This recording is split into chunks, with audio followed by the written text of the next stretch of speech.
नमस्कार साथियों, मैं डॉक्टर बबीता काजल। स्वागत है आपका आज के इस वीडियो में।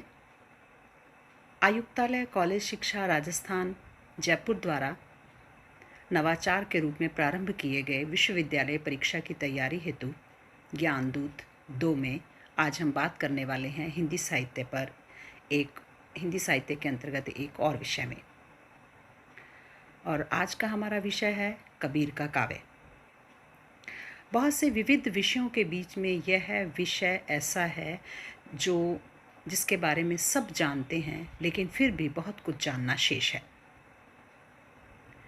तो कबीर के काव्य पर बात करते हुए हम उनके जीवन वृत्त पर और उनकी रचनाओं पर और उनके काव्य की विशेषताओं पर बात करेंगे। यहाँ हमें एक तथ्य जो ध्यान रखना होगा वो यह है कि जब हम कबीर जी के जीवन वृत्त आदि के बारे में जानकारी जुटाते हैं तो बहुत सारे भिन्न भिन्न मत हमारे सामने आते हैं। उन सारे भिन्न भिन्न विद्वानों के भिन्न भिन्न मतों को ध्यान में रखते हुए हमें जो सर्वाधिक मान्य मत है उसको साथ लेकर चलना है, उसको साथ लेकर आगे बढ़ना है। तो आइए आज हम चर्चा करते हैं कबीर के काव्य पर। तो सबसे पहले हम शुरुआत करते हैं कबीर के व्यक्तित्व से, जीवन वृत्त से। कहा जाता है कि कबीर का सारा साहित्य कबीर का सारा व्यक्तित्व है, बल्कि हम यूँ कहें कि ये प्रत्येक साहित्यकार पर लागू होता है। तो कबीर का जो कुछ व्यक्तित्व हमारे सामने आता है, जो उनका जीवन वृत्त है, उस पर अगर हम बात करें तो हमें बात शुरू करनी होगी उनके जन्म से। कबीर के पंक्तियों में, कबीर की रचनाओं में जो एक पंक्ति जिससे उनके जीवन काल का संकेत मिलता है वह है गुरु प्रसादी जयदेव नामा भक्ति के प्रेम इन्हीं है जाना। इस पंक्ति से यह स्पष्ट होता है कि कबीर जयदेव और नामदेव के पश्चात हुए थे। जयदेव जो है उनका समय 1170 ईस्वी में माना जाता है और नामदेव का समय जो है सन 1270 के आसपास माना जाता है। तो निश्चित रूप से जयदेव और नामदेव के पश्चात हुए हैं, तो इस समय अवधि के पश्चात उनका जन्म माना जाता है। आचार्य रामचंद्र शुक्ल ने कबीर की जन्म तिथि जेठ सुदी पूर्णिमा सोमवार संवत 1456 विक्रम मानी है, लेकिन पीताम्बर दत्त बर्तवाल को यह तिथि मान्य नहीं है।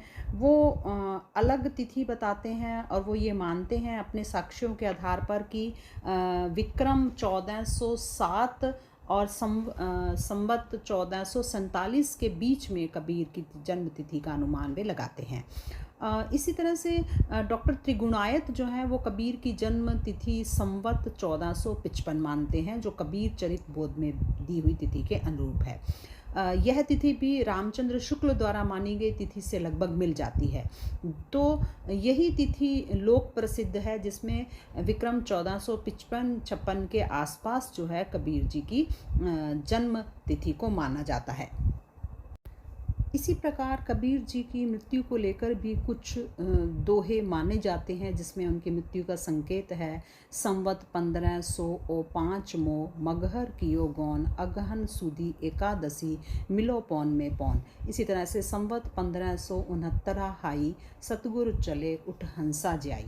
तो ये जो कुछ भी दोहे मिलते हैं उस दोहों के आधार पर कबीर की मृत्यु के संबंध में जो 4 तिथियां मिलती हैं वो है संवत 1505, संवत 1575, संवत 1569 और संवत 1549। लेकिन प्रमाण जो है वो किसी के भी उपलब्ध नहीं होते हैं। अनंत दास की परिचय के अनुसार कबीर ने 120 वर्ष की आयु प्राप्त की थी। संवत 1455 जो कबीर की जन्म तिथि मानी गई है उसमें अगर 120 वर्ष जोड़ देते हैं हम तो उनकी निधन तिथि आती है संवत 1575। इस तरह से कबीर जो है उनको सिकंदर लोधी, रामानंद और गुरु नानक का समकालीन माना जा सकता है। ये तथ्य जो है उनको उनके समकालीन सिद्ध करते हैं। इस प्रकार कबीर जी का जो जन्म है वो संवत 1455 और निधन संवत 1575 में हुआ था, ये माना जाता है। अब अगर हम बात करते हैं उनके स्थान की, किस स्थान से उनका संबंध है, तो उसमें भी मतभेद है स्थान को लेकर। जन्म, निवास, मृत्यु के संबंध में कबीर के जन्म स्थान के संबंध में 3 मत प्रचलित हैं। एक तो ये कि वे मगहर में उत्पन्न हुए, दूसरा ये कि उनका जन्म स्थान काशी था, और तीसरा कि वे आजमगढ़ जिले के बेलहरा गांव में पैदा हुए। तो इस तरह से ये तीनों जो चीज़ें निकल कर आती हैं, उस पर बहुत सारे तर्क वितर्क करने के बाद में विद्वानों ने जो निष्कर्ष निकाला है वो यही है कि कबीर काशी या उसके समीपस्थ किसी स्थान में पैदा हुए थे। उन्होंने काशी में निवास किया और निधन काल में वे समीप के मगहर नामक स्थान पर चले गए थे। कबीर के जन्म के संबंध में भी एक किंवदंती बहुत प्रसिद्ध है कि एक विधवा ब्राह्मणी के पिता रामानंद स्वामी के परम भक्त थे, और एक बार स्वामी जी ने प्रणाम करती हुई उस विधवा ब्राह्मणी को पुत्रवती होने का आशीर्वाद दे दिया। ब्राह्मण ने अपनी पुत्री के विधवा होने की बात स्वामी जी से निवेदित की, परंतु स्वामी जी ने अपना वचन नहीं लौटाया। परिणाम स्वरूप स्वामी जी के आशीर्वाद से उस विधवा ब्राह्मणी के गर्भ से पुत्र रत्न की उत्पत्ति हुई, जिसे उसने लोकलाज की भय से लहरतारा तालाब के किनारे के आसपास वहाँ रख दिया। कुछ देर बाद ही संयोगवश उधर से गुजरते हुए नीरू और नीमा नव दंपत्ति की दृष्टि उस नवजात शिशु पर पड़ती है, और वे दोनों शिशु के अबोधता को देखकर, उसकी सुंदरता को देखकर मुग्ध हो जाते हैं और उसे उठाकर अपने घर ले आते हैं, और फिर वही उसका पालन पोषण करते हैं। वही बालक बड़ा होकर कबीर के रूप में प्रसिद्ध होता है। इस प्रकार इनके माता पिता का नाम नीरू और नीमा था, और इनका पालन पोषण एक जुलाहा परिवार में हुआ। इनके परिवार का व्यवसाय कपड़ा बुनना था। कपड़ा बुनने के साथ साथ वो जो हैं उन कपड़े को बेचते भी थे और सूत को खरीदते और उसका आगे व्यवसाय भी करते थे। तो जुलाहा परिवार में इनका पालन पोषण हुआ। इनके गुरु का नाम रामानंद था, यद्यपि एक वर्ग यह भी है जो मानता है कि इनके कोई गुरु नहीं थे, लेकिन रामानंद जो हैं वो इनके गुरु माने जाते हैं। शिक्षा दीक्षा के संबंध में जो पद है कि मसी कागज छुयो नहीं, कलम गही नहीं हाथ, इससे अशिक्षित बताए जाते हैं, लेकिन बहुत प्रतिभा के धनी थे। सरस्वती इनकी जीवा पर निवास करती थी, आशु कवि थे, इसीलिए आचार्य परशुराम चतुर्वेदी ने माना कि ये निरक्षर नहीं थे, इन्हें अक्षर ज्ञान था। और इनका विवाह जो है वो लोई से होता है। पहली पत्नी लोई थी और दूसरी पत्नी के रूप में धनिया का उल्लेख भी मिलता है। संतान का भी कोई स्पष्ट साक्ष्य नहीं है, लेकिन कहा जाता है कि इनके 2 लड़के व 2 लड़कियां थी। लड़के कमाल जमाल और लड़कियां कमाली और जमाली। कुछ ग्रंथों में उनके केवल 2 संतानों का उल्लेख है, कमाल और कमाली। इस प्रकार कबीर का जीवन संघर्षों से भरा हुआ था। राम नाम लेने, संत सेवा अपनाने पर उन्हें अपने ही परिवार से तिरस्कार सहन करना पड़ा। पहली पत्नी उनके अपने मन के अनुकूल नहीं मिली। रामानंद ने उन्हें अपना शिष्य बनाने से इनकार कर दिया। व्यवसाय में भी उन्हें क्षति उठानी पड़ी। काशी के पंडित अथवा जो उच्च जाति के लोग थे वो उन्हें सुनने को बिल्कुल तैयार नहीं थे। उधर मुसलमान भी उनकी जो सच्चाई से भरी हुई उक्तियाँ थी उससे तिलमिला उठते थे और उन्हें राजदंड दिलाने से भी नहीं चूकते थे। इस तरह से कबीर का सारा जीवन संघर्षों की एक लंबी कहानी है। एक गृहस्थ साधु थे वे, और सत्संग उन्हें बहुत प्रिय था। बहुत से स्थानों की उन्होंने यात्रा की थी। उनके यात्रा का लक्ष्य तीर्थाटन नहीं था, वो साधुओं से मिलने, अपनी ज्ञान पिपासा को तृप्त करने के लिए घूमते थे। और इस तरह से कबीर का जो पंथ है वो सच पर आधारित था। उनकी अहिंसा भी भावना मात्र नहीं थी, उसमें सत्य का बल था। दंभ और पाखंड से उनको घृणा थी, क्योंकि उसका आधार मिथ्या है जो खोखली है और जिसमें प्रदर्शन मात्र है। कहना और करना ये दो सिद्धांत जो अलग अलग थे, जो उनको बिल्कुल भी प्रिय नहीं थे। वे करनी और कथनी में तारतम्य चाहते थे और सत्य प्रिय होने के कारण स्पष्टवादी थे, और इसी कारण आलोचकों को ये भ्रम हो जाता था कि वे शुष्क हैं और कठोर हैं। इसीलिए उनका व्यक्तित्व विलक्षण कहलाता है, क्योंकि उनके स्वभाव में एक फक्कड़पन था। वहाँ योगियों के से उत्तराधिकार से प्राप्त अक्खड़ता भी थी।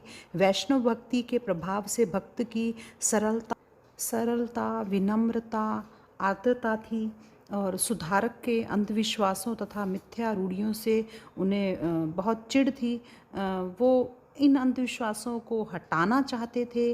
उनमें एक विनम्रता थी, दृढ़ता थी, भक्ति और ज्ञान था, विरक्ति और परदुःखातरता थी, सहिष्णुता और प्रखरता थी। ये सारे विलक्षण तत्वों का अद्भुत समन्वय कबीर के व्यक्तित्व में था, और स्वयं उन्होंने जीवन भर विषपान किया। अंधविश्वासों और रूढ़ियों का विरोध करते हुए प्रजा और राजा का जो है वो रोष के पात्र बने। वो सब इसलिए कि वे शोक संतप्त जो अंधकार ग्रस्त प्राणी हैं उनका उद्धार करना चाहते थे, उनकी मुक्ति चाहते थे। कबीर के व्यक्तित्व की सबसे बड़ी विशेषता यही थी कि मानव मात्र के प्रेमी थे। एक तरफ मनुष्य के हितों की बात सोचते सोचते उनके मन की करुणा द्रवीभूत हो जाती थी, दूसरी तरफ सामाजिक भ्रष्टाचारों और धार्मिक पाखंडों को देखकर उनका मन तिलमिला उठता था। और इन्हीं दोनों भावों के प्रकाश में उनका समस्त काव्य लिखा गया। जब हम कबीर के ग्रंथों की, उनके कृतित्व की बात करते हैं, तो कबीर के मौखिक उपदेशों का संग्रह निश्चित रूप से उनके शिष्यों द्वारा किया गया होगा, जिसमें निश्चित रूप से पाठ भेद का आना स्वाभाविक है।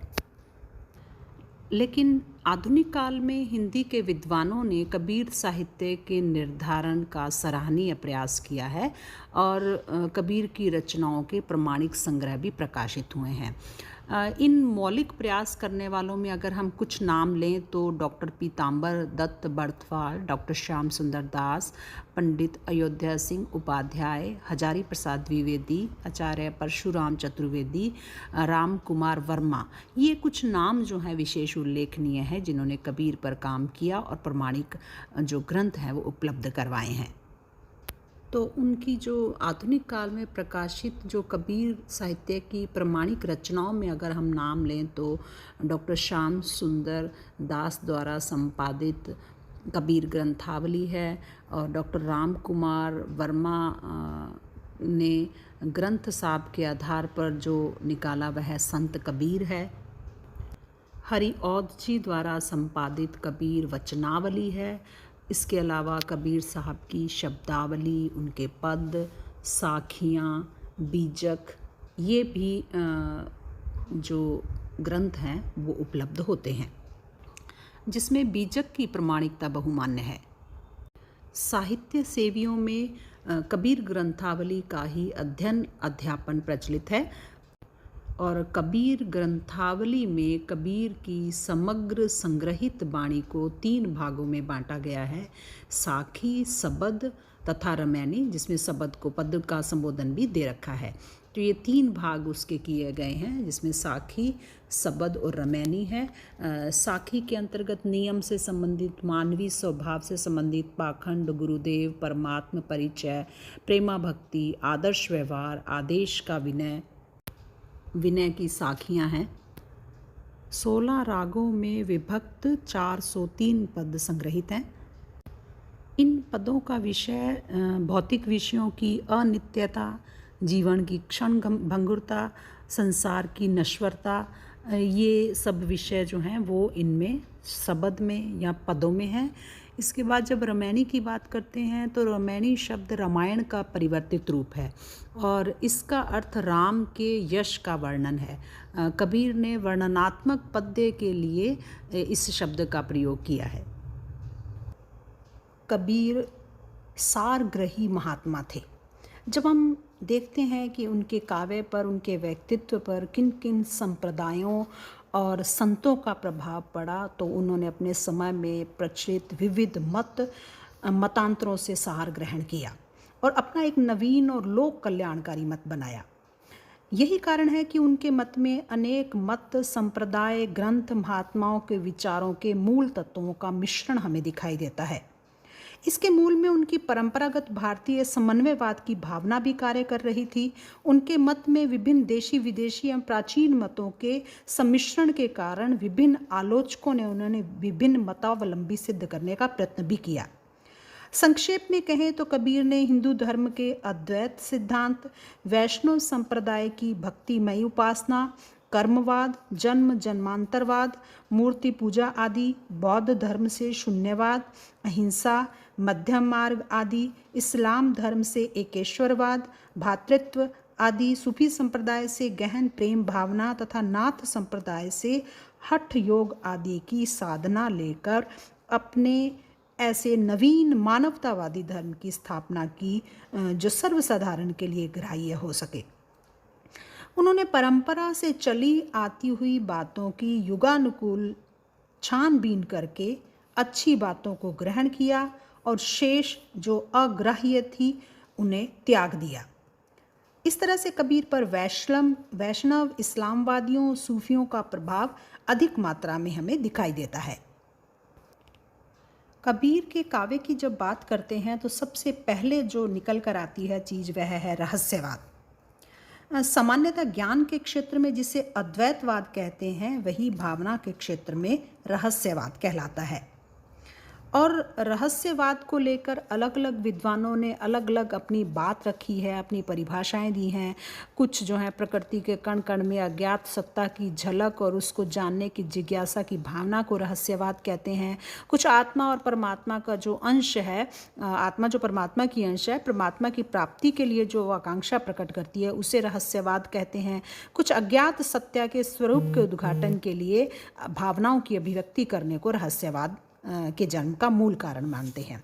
और जब हम कबीर के रहस्यवाद को समझते हैं, इसमें भी बहुत सारे विद्वानों के अलग अलग मतभेद हैं। कुछ उन्हें रहस्यवादी मानते हैं और कुछ नहीं मानते हैं। और विद्वान जो भिन्न भिन्न मत रखते हैं उसके आधार पर प्रकृति के कण कण में अज्ञात सत्ता की झलक और परम तत्व को जानने की जिज्ञासा भावना व्यक्त करना और अनुभूति विशेष की जो प्रतीकात्मक अभिव्यक्ति रहस्यवाद के अनिवार्य तत्व के रूप में सामने आती है। तो जब हम कबीर जी के रहस्यवाद के बारे में बात करते हैं तो रहस्यवाद की भूमिका 4 प्रमुख तत्वों से निर्मित होती है: आस्तिकता, भावना, गुरु तथा मार्ग। कबीर के काव्य में इन चारों तत्वों की सुंदर अभिव्यक्ति हुई है। आस्तिकता प्रेम की उर्वरा भूमि है। आस्तिक हृदय में ही ईश्वर संबंधी विचार की दृढ़ता तथा गुरु के उपदेश का प्रभाव होता है। लाली मेरे लाल की जित देखूं तित लाल, लाली देखन मैं गई मैं भी हो गई लाल। कबीर ईश्वर की आस्तिकता में दृढ़ विश्वास प्रकट करते हुए उसे सर्वव्यापक तथा सर्व अंतर्यामी स्वीकार करते हैं। मोह को कहाँ ढूंढे बंदे मैं तो तेरे पास में, कहे कबीर सुनो भई साधो सब सांसों की सांस में। कबीर की यह आस्तिकता प्रेम भावना की जननी है।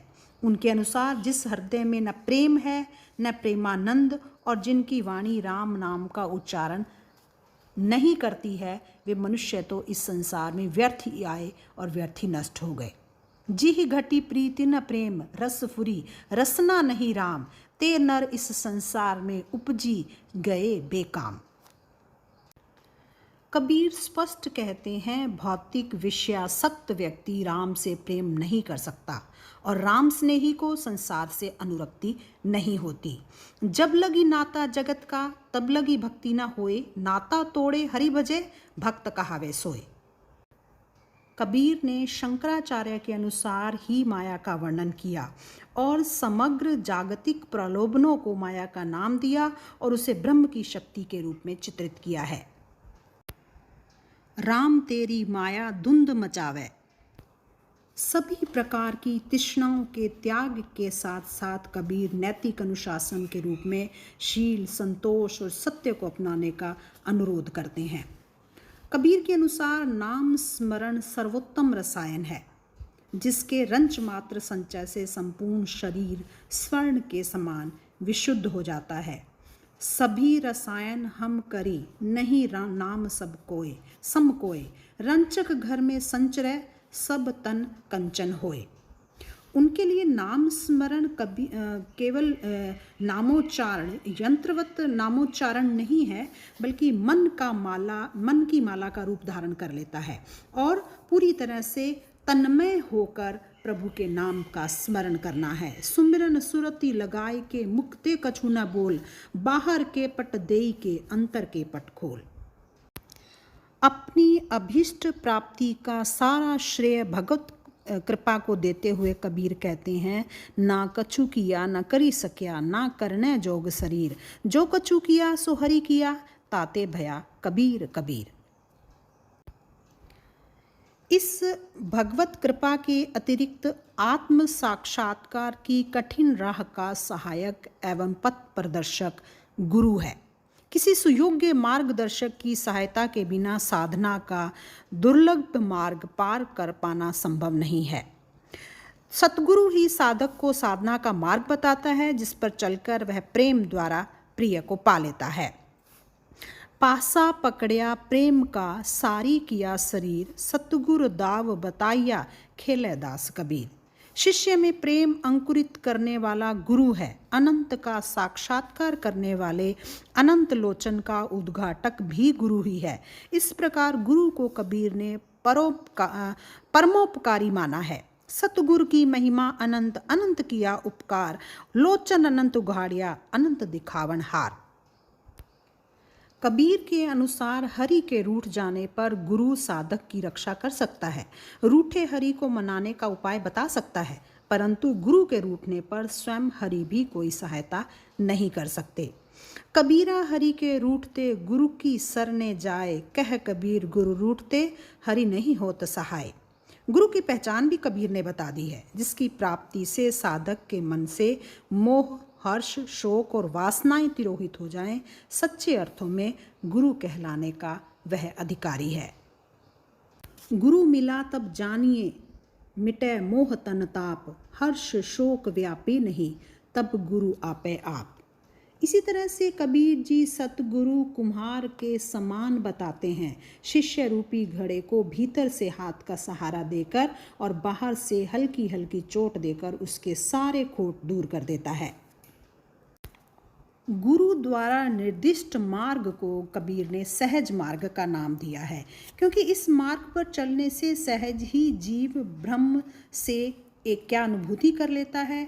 गुरु न केवल जीव को मार्ग पर अग्रसर करता है, न केवल ब्रह्म के प्रति उसके मन में प्रेम का भाव जगाता है, बल्कि साधक के मन में ब्रह्मानुभूति के लिए आकुलता भी उत्पन्न करता है। गुरु कृपा से निर्दिष्ट मार्ग का अनुसरण करने पर साधक का अंतःकरण निष्कलुष हो जाता है, निष्पाप हो जाता है, ज्योतिर्मय हो जाता है।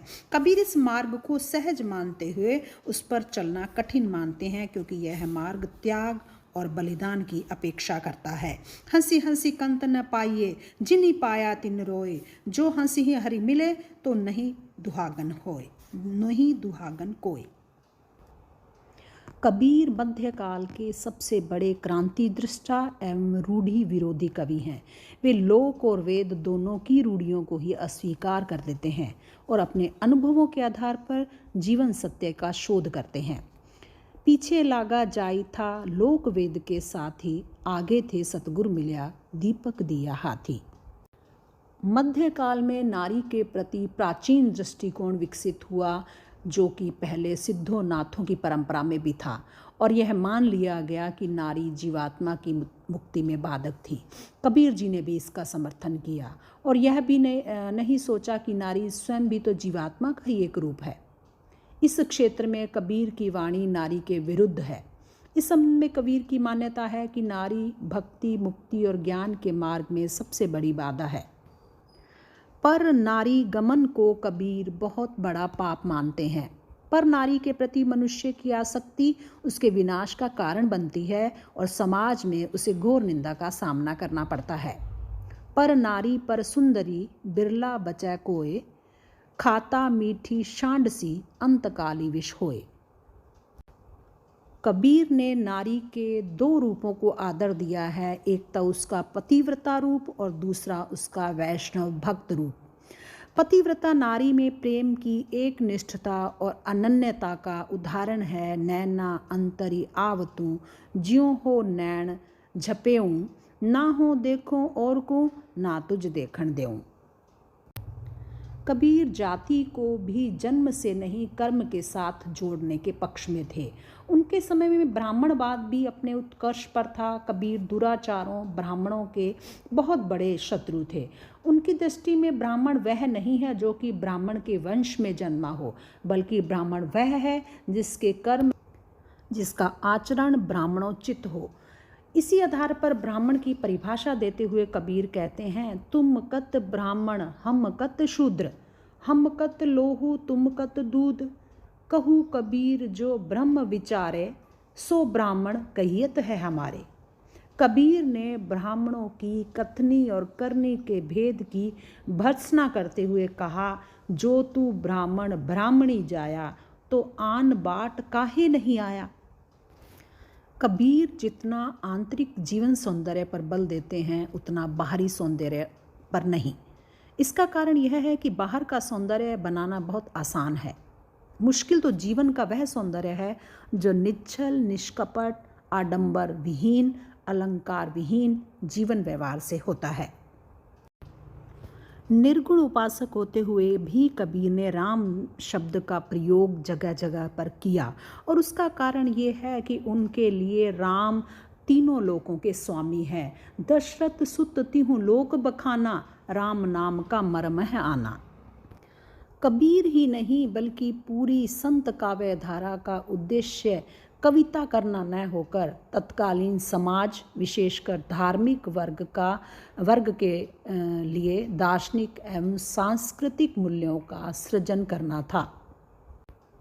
कबीर जैसे प्रचंड प्रतिभाशाली साधक अपनी प्रतिभा और सहज अभ्यास के बल पर बड़े बड़े ज्ञानी पंडितों को लक्ष्य करके भी अपनी बात कहते थे। इस प्रकार कबीर के जीवन का, उनके व्यक्तित्व का, उनके काव्य का कोई एक पक्ष नहीं है। वो कवि थे, साधक थे, उपदेशक थे, प्रगतिशील थे, क्रांतिकारी थे, समाज सुधारक थे, दार्शनिक थे, चिंतक थे, मानवता के पोषक थे, धार्मिक कट्टरता के विरोधी थे, समाज में समानता के समर्थक थे, अंधविश्वासों के विरोधी थे। बुद्धि, कल्पना और राग का अद्भुत सम्मिश्रण उनके काव्य में देखने को मिलता है। कबीर के काव्य में लौकिक व्यवहार की प्रतिष्ठा हेतु करुणा, क्षमा, अहिंसा, त्याग को अपनाने और पर निंदा जैसी बुराइयों को छोड़ने की बात कही गई है, और इसी कारण वे उच्च मानवीय मूल्यों की प्रतिस्थापना के कवि भी बन जाते हैं। जब हम कबीर की भाषा शैली पर बात करते हैं तो डॉक्टर हजारी प्रसाद द्विवेदी का मत उल्लेखनीय है कि भाषा पर कबीर का जबरदस्त अधिकार था। वे वाणी के डिक्टेटर थे। जिस बात को उन्होंने जिस रूप में प्रकट करना चाहा है, उसे उसी रूप में कहलवा दिया है। भाषा कुछ कबीर के सामने लाचार नजर आती है। उसमें इतनी हिम्मत नहीं कि वह इस फक्कड़ की किसी फरमाइश को ना ही कर सके। कबीर ने अपने काव्य के लिए पंडित समाज की संस्कृत या राज दरबार की फारसी को नहीं अपनाया। अपने पद और गीत मिली जुली भाषा में उन्होंने किए, और जिसे विद्वानों ने सधुकड़ी भाषा नाम दिया। उनकी भाषा शैली काव्य मुक्तक शैली है, जिसमें उनके व्यक्तित्व की मस्ती, भोलापन, अक्खड़ अभिव्यक्ति प्रकट होती है, और ओजपूर्ण और प्रभावोत्पादक भाषा का उन्होंने प्रयोग किया है। कबीर ने बहुत स्थानों का भ्रमण किया, इसलिए अलग अलग स्थान की भाषाओं का प्रभाव उनकी भाषा पर दिखाई देता है। उनकी भाषा में हिंदी, उर्दू, फारसी आदि कई भाषाओं के साथ अवधी, खड़ी, भोजपुरी, पंजाबी, मारवाड़ी, इन शब्दों का भी प्रचुर प्रयोग मिलता है। खड़ी बोली के शब्द भी मिलते हैं, और कबीर की भाषा की विशेषता यही है कि उसका रूप अधिकतर विषय, व्यक्ति और भाव के अनुकूल है। वे जब जिस तरह के व्यक्ति या मत के संबंध में अपनी राय देते हैं, उसी के अनुसार भाषा का प्रयोग भी करते हैं। कबीर की भाषा सीधी सादी और सरल होकर भी सांकेतिक, प्रतीकात्मक और पारिभाषिक शब्दों के प्रयोग के कारण कहीं कहीं अत्यंत दुरूह भी हो गई है। अनेक स्थलों पर शब्दों को तोड़ मरोड़ कर प्रयोग करने के कारण शब्द का वास्तविक स्वरूप जो है वो लुप्त होता दिखाई देता है। मिश्रित भाषा प्रयोग में भले ही परिष्कृति न हो, लेकिन उसमें सहजता, आत्मीयता, आक्रामकता, क्रांतिदर्शिता, भावोपता, चित्रव्यंजकता और माधुर्य व प्रसाद गुण का समन्वय भरपूर दिखाई देता है। पूरी तरह से चाहे यह भाषा व्याकरणिक मापदंडों के अनुकूल न हो, लेकिन इसका प्रभाव गहन और मर्मांतक है। उलट बांसियों का प्रयोग उन्होंने किया है। उलट बांसी को कुछ विद्वानों ने उलट चर्चा अथवा उल्टा वेद भी कहा है। इन उलट बांसियों में लौकिक ज्ञान न होकर आध्यात्मिक अथवा साधनात्मक अनुभव का ज्ञान भरा हुआ है। इन रचनाओं में कही हुई बातें सर्वथा लोक दृष्टि से विपरीत होती हैं, किंतु प्रतीकों का साधनामूलक अर्थ जब हम स्वीकार कर लेते हैं तो उस विरोध का निवारण हो जाता है। कबीर दास की उल्टी वाणी, बरसै कंबल भीजे पानी। उलट बांसी में बांस का अर्थ निवास या रहन सहन स्वीकार करने पर उलट बांसी का अभिप्राय उस निवास या रहन से होगा जो लोक विपरीत है। इस वास का संबंध मन से है। मन के उलटने की बात गोरखवाणी में भी कही गई है और कबीर ने भी कही है। निसंदेह कबीर की उलट बांसियाँ उनके आध्यात्मिक ज्ञान की प्रतीक हैं। उनमें साधना परक, लौकिक व्यवहार परक, सांसारिक ब्रह्म, माया प्रपंच, आत्मज्ञान, ज्ञान विरह व सहानुभूति के भाव भरे हुए हैं। अतः ये उलट बांसी उल्टी पुल्टी सी भले ही लगती हो, लेकिन उनमें ज्ञान का अक्षय भंडार भरा हुआ है। इस प्रकार कबीर की भाषा शैली हो या उनका व्यक्तित्व हो या उनका काव्य हो, उनकी दार्शनिकता हो, चिंतन शैली हो, साधना मार्ग हो, भक्ति भावना हो, वो पूरा विराट समुद्र के समान है, जिसमें से हमने कुछ बूंदें चुनने का प्रयास किया है। कई कई खंडों में इस चर्चा को जारी रखा जा सकता है, लेकिन आज के लिए इतना ही। धन्यवाद।